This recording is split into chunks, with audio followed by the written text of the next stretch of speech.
She screamed, "I need space. Go stay at a hotel for a month so I can breathe." I replied, "I'll do better than that."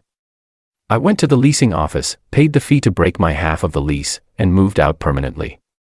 When the landlord knocked on her door, demanding the full rent she couldn't afford. Posted this on another sub, but they said it belonged here. Background: me, 28M, been with Caroline, 27F, for about 2 years. We moved in together 8 months ago in this decent apartment downtown.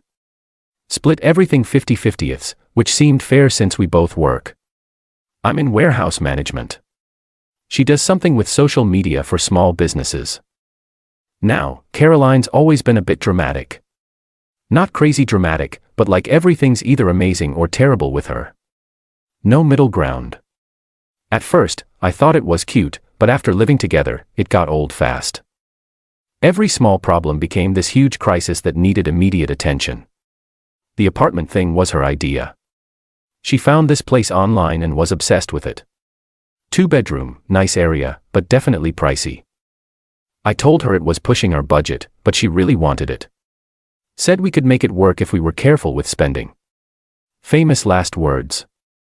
First few months were okay. We had the usual adjustment stuff, learning to live together. She leaves dishes everywhere. I'm apparently too loud in the mornings. Whatever. Normal couple stuff. But then her spending started getting out of control. Caroline has this thing where she needs to buy stuff when she's stressed.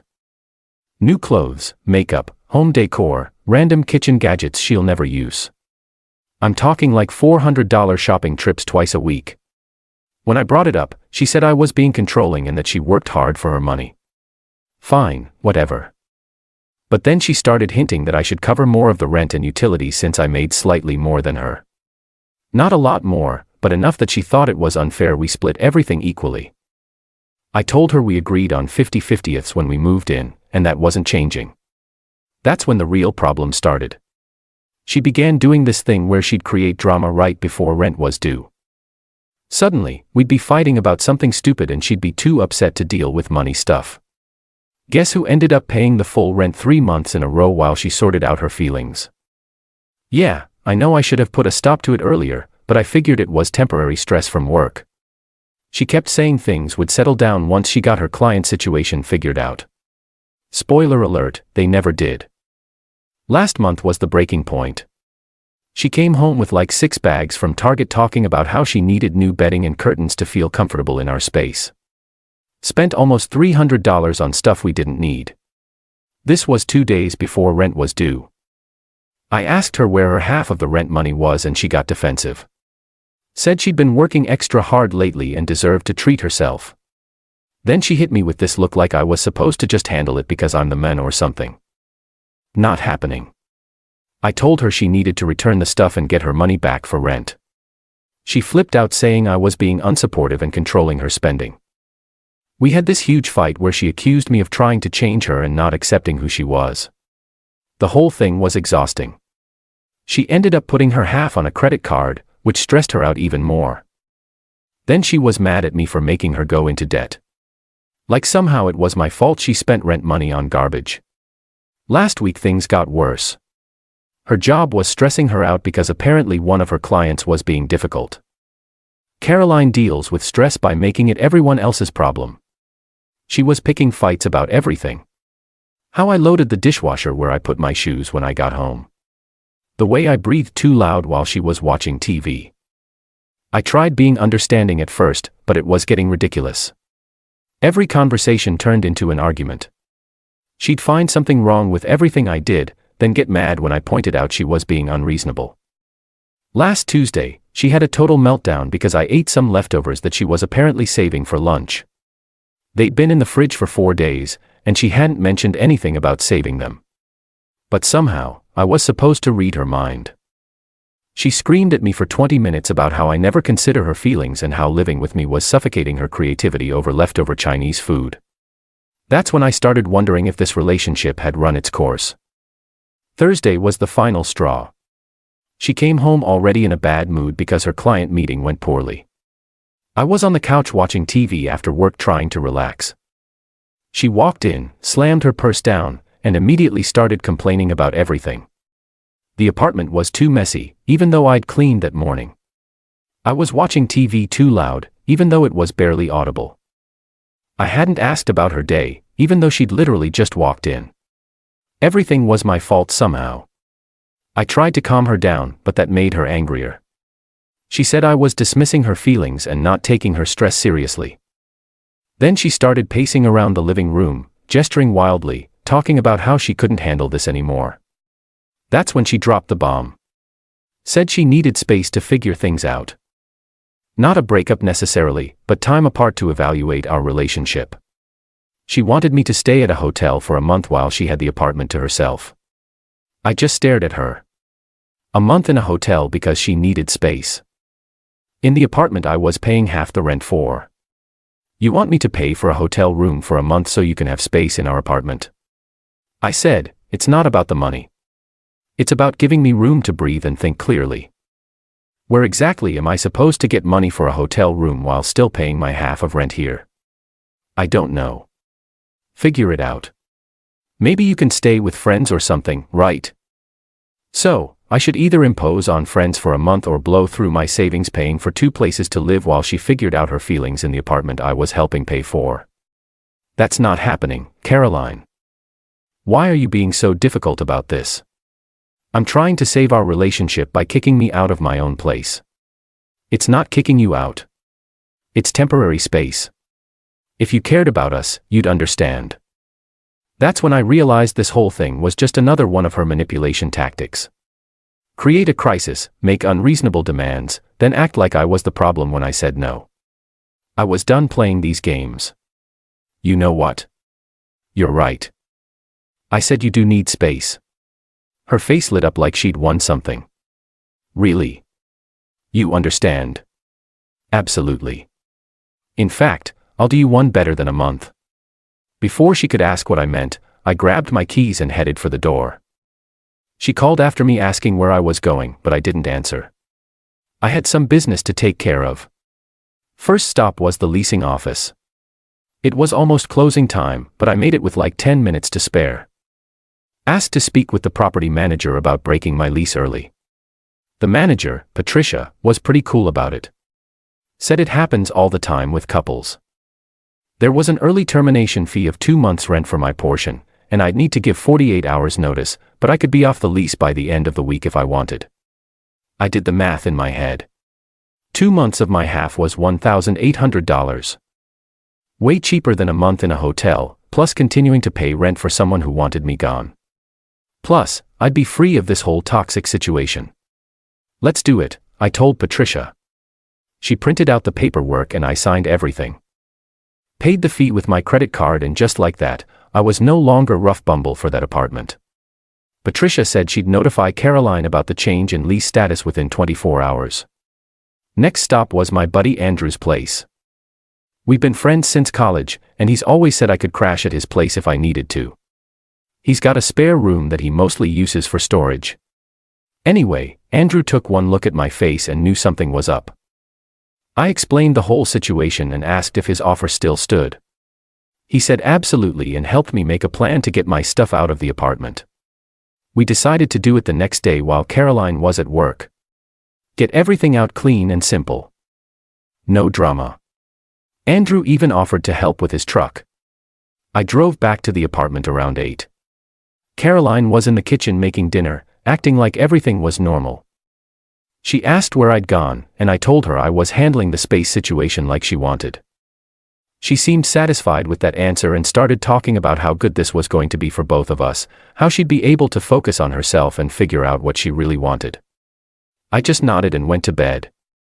Friday morning, I waited until Caroline left for work, then called in sick to my job. Andrew showed up around 9 o'clock with his truck and we got to work. Most of my stuff was still in boxes anyway since we'd only been living together 8 months. Clothes, electronics, my furniture from before we moved in together, all the kitchen stuff that was actually mine. Took us about 3 hours to get everything packed up. I left my tea on the counter with a note.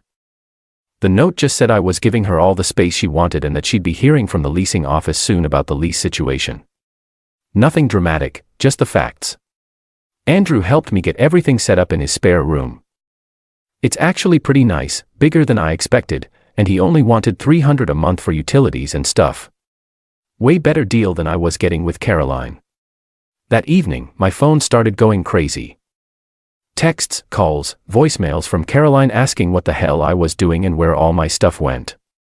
I didn't answer any of them. She wanted space. She was getting space. Saturday morning, Patricia from the leasing office called Caroline to inform her about the lease change. That's when the real panic started. Turns out Caroline had no idea how much the full rent actually was or what happens when someone breaks a lease early. The apartment was $1,800 a month. Caroline had been paying $900, thinking that was expensive. Now she was looking at the full amount, plus having to qualify for the lease on her own income. My phone was ringing nonstop. Caroline was freaking out, saying I couldn't just abandon her like this, that we needed to talk and figure things out like adults. Funny how she wanted to communicate now that there were actual consequences. I finally answered one of her calls Sunday evening. "What the hell did you do?" She screamed before I could even say hello. "I gave you the space you wanted. I meant temporary space, not you moving out completely and screwing me over. You said you needed time to think without me around. Problem solved. I can't afford this place on my own. You know that. Sounds like something you should have considered before demanding I leave." She started crying then. Said she didn't mean it like that and I was taking everything too literally. This was supposed to be about saving our relationship, not ending it. "Caroline, you told me to leave our apartment for a month so you could figure out your feelings. What exactly did you think was going to happen? I thought you'd stay with friends or something and we'd work through this. Well, I paid rent on a place I wasn't allowed to live in. It was just going to be temporary." "Yeah. Well, now it's permanent. You got exactly what you asked for." She begged me to come back and fix the lease situation. Said she'd learned her lesson and we could work things out, but I was done. This wasn't the first time she'd created some crisis to get her way and it wouldn't be the last. I told her I was moving on and hung up. Blocked her number and all her social media accounts. Time to close this chapter. Monday morning, Andrew told me he'd run into Patricia at the grocery store. Apparently, Caroline had been to the leasing office trying to get me added back to the lease. Patricia had explained that I'd legally terminated my responsibility and couldn't be forced back on without signing new paperwork. Andrew said Patricia mentioned that Caroline had also tried to break her portion of the lease, but couldn't afford the early termination fee. She was stuck paying full rent until the lease ended in 4 months or finding someone to take over. Andrew said Patricia had mentioned that getting a roommate was complicated because the lease was in both our names originally. Adding someone new would require credit checks and approval from the landlord. Plus, most people don't want to jump into a 4-month lease with a stranger. Caroline could try to sublease, but she'd still be responsible if the subletter didn't pay. Tuesday, Caroline showed up at Andrew's place. I wasn't home, but Andrew said she seemed pretty desperate. She'd left a letter asking me to call her and fix this mess. The letter went straight into the trash. By Wednesday, reality was setting in for her. She'd have to pay full rent on Friday, and her bank account couldn't handle it. Her credit cards were already maxed from her shopping habits, and she didn't qualify for any loans. Thursday, she tried calling from different numbers, hoping I'd pick up. When that didn't work, she got one of her friends to call, pretending it was an emergency. I recognized the friend's voice and hung up immediately. Friday came and went. Andrew heard from a mutual friend that Caroline had managed to scrape together enough for rent, but just barely. She'd apparently borrowed money from her parents and was not happy about having to explain the situation to them. The following week, Caroline tried reaching out through mutual friends. They all got the same story about how I'd abandoned her in a crisis and left her financially screwed. Most of them knew Caroline well enough to see through the manipulation, but a couple thought I was being harsh. I didn't really care what people thought. I knew the truth, and so did the people who mattered. Caroline had created this situation by demanding something unreasonable, then getting mad when there were consequences. Andrew said he'd heard through the grapevine that Caroline was struggling to make ends meet. She'd cut back on her shopping and was actually cooking at home instead of ordering takeout every night. Apparently, having to pay full rent was a real wake-up call. 3 weeks later, I heard she'd found someone to sublease my old room. Some girl from her work who needed a place short-term. But the subletter had rules about cleanliness and splitting expenses that Caroline wasn't used to dealing with. Last I heard, the subletting situation wasn't working out great. Caroline wasn't used to having someone call her out on her mess and spending habits. Turns out, when you're not in a relationship with someone, they're less likely to enable your bad behavior. Meanwhile, I'm doing great at Andrew's place. We've known each other for years, so living together is easy. No drama, no walking on eggshells, no fighting about stupid stuff. I can actually relax when I get home from work. I've been saving money, too. Even with helping Andrew with his mortgage, my monthly expenses are way lower than they were with Caroline. Turns out not subsidizing someone else's shopping addiction is good for the bank account. Best part is the peace and quiet. No more manufactured crisis. No more fights about nothing. No more feeling like I have to manage someone else's emotions all the time. Just normal adult life without the constant chaos. Looking back, the whole thing was a blessing in disguise. Caroline did me a huge favor by showing me exactly who she was and what living with her long-term would look like. Better to find out after 8 months than 8 years. She wanted space to figure out what she wanted. Turns out what she wanted was someone to subsidize her lifestyle while putting up with her drama. When that option disappeared, she had to face reality for the first time. Sometimes the best response to unreasonable demands is to give someone exactly what they asked for. Caroline learned that lesson the hard way. And I learned that I'm better off without someone who sees our relationship as a financial safety net. The apartment lease ends next month. Word is Caroline's planning to move back in with her parents since she can't afford a place on her own. Full circle, I guess. As for me, I'm thinking about getting my own place soon. Something smaller and cheaper where I can actually build up my savings instead of burning through them on someone else's bad decisions. Life's too short to spend it managing other people's manufactured drama. Sometimes you just got to walk away and let them figure it out on their